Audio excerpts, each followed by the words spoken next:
Here at the Greenbrier, we finally made it to the weekend, the first Saturday of practice, and Sean Vazan, their first time in pads, and it was the longest practice of camp. Longest practice, most intense practice, as to be expected when you put the pads on for the first time. I really felt like, you know, you go through the OTAs, you go through the first few days of training camp, there's a gear that you're at. When you hit the pads, you kick into that extra gear, and you really saw a lot of effort out here today. It was a pretty impressive practice. And a number of things stood out in this practice. Individual players making plays.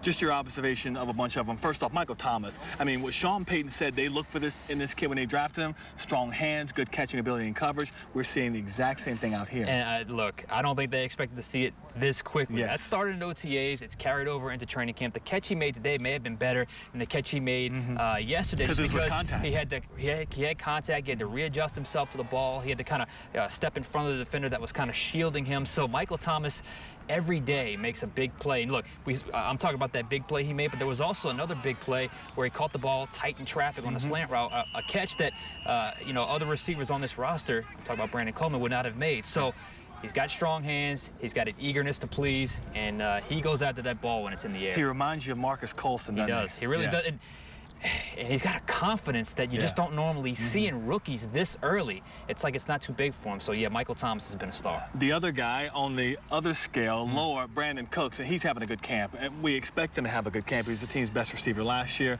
and he's picking up where he left off. Yeah, you know, it's funny because I don't get a sense from the fan base that they're all in on Brandon Cooks, but they should be. Brandon Cooks is a guy that can do every route on the route tree. He can run the slant. He can run the go. He can run the deep cross where he beat Delvin Breaux today for a big gain. Would have been a touchdown on a pass from Drew Brees. So Brandon Cooks has been steady all camp so far. And we wondered about the receiving options because it's such a young receiving core. But one thing is to be young, but to be young and talented is what Drew Brees is throwing to right now. And he's looking good as well. And look, Brandon Cooks, Willie Snead got a lot of reps last year. Brandon Cooks the year before as well. Drew Brees has faith in these guys. So that's really what it boils down to, right? An experienced guy, do I trust them? Well, if I can trust a young guy, so be it. So right now, Drew Brees has faith in a very young wide receiver core. He does. On the other side of the ball, and again, look, we know the offense is going to be there as long as Drew Brees is there. They're going to put pieces around him. But on the other side of the ball is where the concern is. We've talked about the pressure that's on Dennis Allen to get it right in his first year as the full-time defensive coordinator. But when you see a guy like Cam Jordan, the best pass rusher on this football team, looking the part early in camp, that's encouraging. Best defensive player on this football team as far as I'm concerned. He really showed up today. I don't know how much you were able to watch the one-on-one drills, but he was dominant. He beat Andrus Peat. He beat Zach Strief 4 for 4. He won every one of those battles, and he had a nice play against the run as well during team drills. So Cam Jordan, your highest paid defensive player, your best defensive player, played like that today.